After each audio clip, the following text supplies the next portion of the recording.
মানে আমি আসবো, ও কি আসবে? হ্যাঁ অবশ্যই। তোমাদের যে জিনিসগুলো দেখাচ্ছি এগুলো ফাইবার গ্লাসের তৈরি। এই মুহূর্তে একদম শ্রীভূমির গর্ভগৃহ বা অন্দরমহল বলতে পারো, সেখানে প্রবেশ করে গেছে। তাদের কাজকর্ম করছেন হ্যালো বন্ধুরা, সবাই কেমন আছো? এই মুহূর্তে আমার পেছনে যে সুন্দর বিবেকানন্দের রথ, তা দেখে বুঝতেই পেরে গেছো আমি এই মুহূর্তে কোথায় আছি। কলকাতা দুর্গাপুজোকে যারা ভালোবাসো তারা এই জায়গাটায় পুজোর সময় আসো না, এরমটা তো হতে পারে না। এখন আমি দাঁড়িয়ে রয়েছি শ্রীভূমি স্পোর্টিং ক্লাবে। শ্রীভূমি স্পোর্টিং ক্লাবে এবারে কি চমক! পুজো প্রস্তুতের দ্বিতীয় পর্বে শ্রীভূমি কত দূর এগোলো চলো এই ভিডিওতে দেখে নিই। তার জন্য কিন্তু স্কিপ না করে পুরো ভিডিওটা আমাদের সাথে থাকবে। শ্রীভূমি কিভাবে আসবে তা তো বলে দেওয়ার দরকার নেই। মানে উল্টোডাঙ্গা থেকে হেঁটে, অটোতে, বাসে করে যা শ্রীভূমি 5 থেকে 10 মিনিট ওই দূরে উল্টোডাঙ্গা দেখাও যায় অলমোস্ট।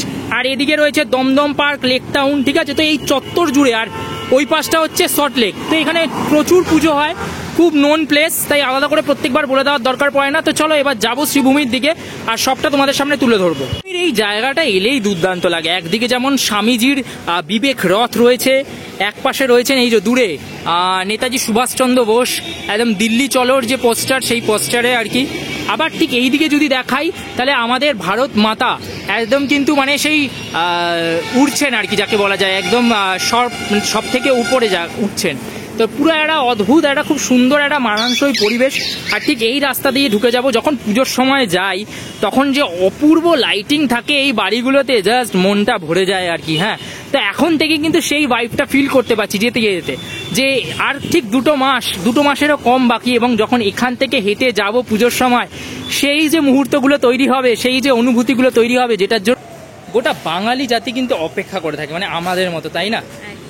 তো চলো এবার ভেতরে যাওয়া যাক। হ্যাঁ, যেটা বলা সেটা হচ্ছে যে আমাদের ভিডিওগুলো ভালো লাগলে প্লিজ আমাদের চ্যানেলটা সাবস্ক্রাইব করে পাশে থাকো আর বেল বাটনটা অবশ্যই ক্লিক করো।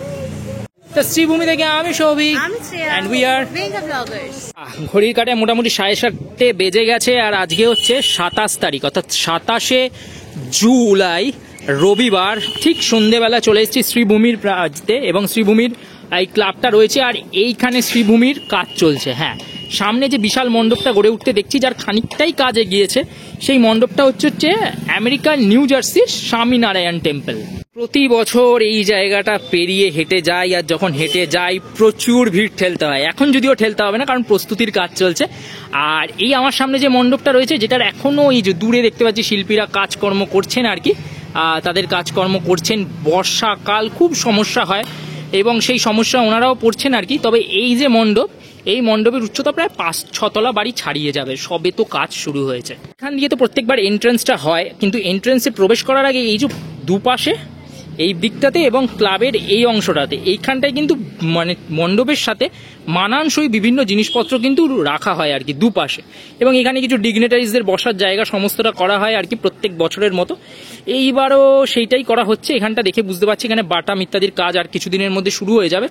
ততদিন অবধি যেটুকু কাজ এগিয়েছে আর কি, সেটার মোটামুটি এই অংশটা, মানে এই অংশটার কাজ হয়েছে। হ্যাঁ, ভেতরে একটা চমক রয়েছে আর কি, সেটা তোমাদের দেখাবো।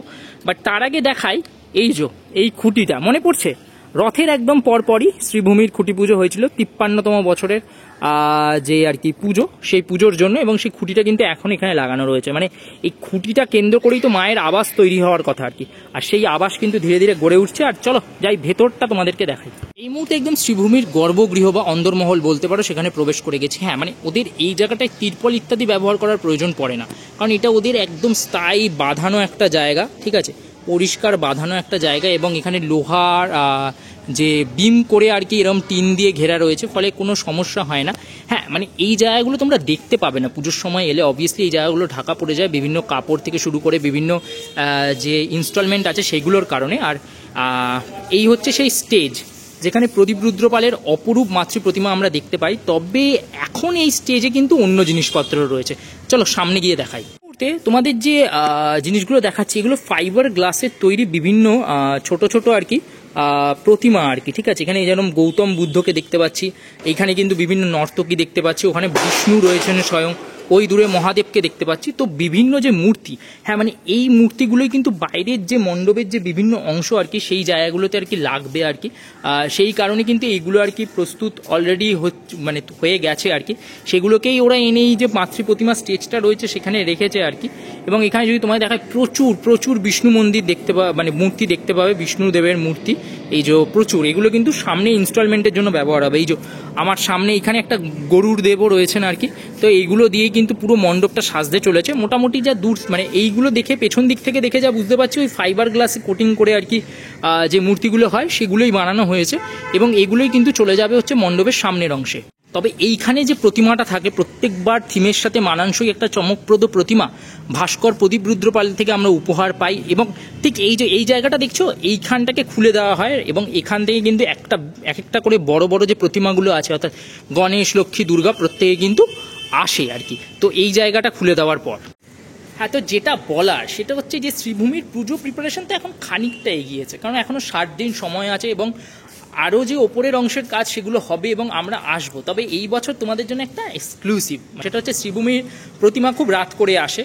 এই বছর সেই প্রতিমা আনাটা অর্থাৎ শ্রীভূমির প্রতিমার ফার্স্ট লুক আমরা কিন্তু আমাদের ইউটিউব চ্যানেল, ফেসবুক এবং ইনস্টাগ্রামে তোমাদের সাথে ভাগ করব দিনের দিন, অর্থাৎ প্রতিমা আনার দিন।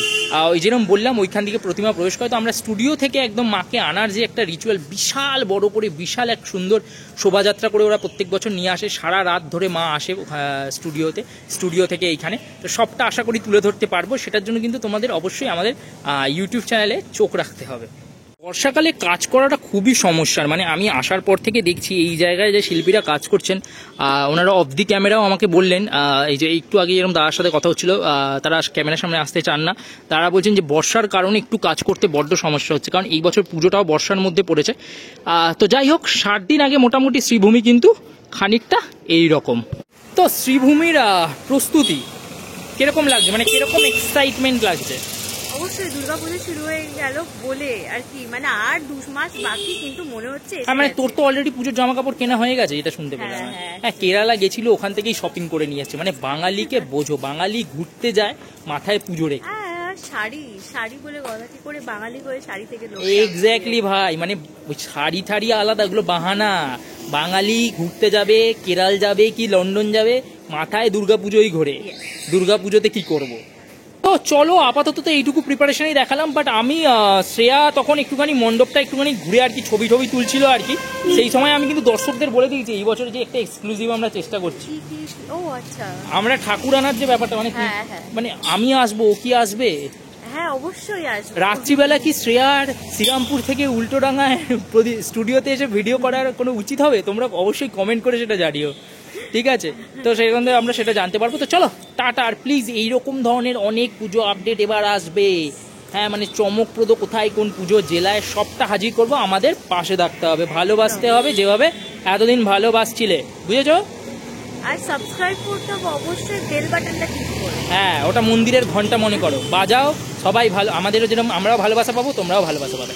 Tata and Durga Durga.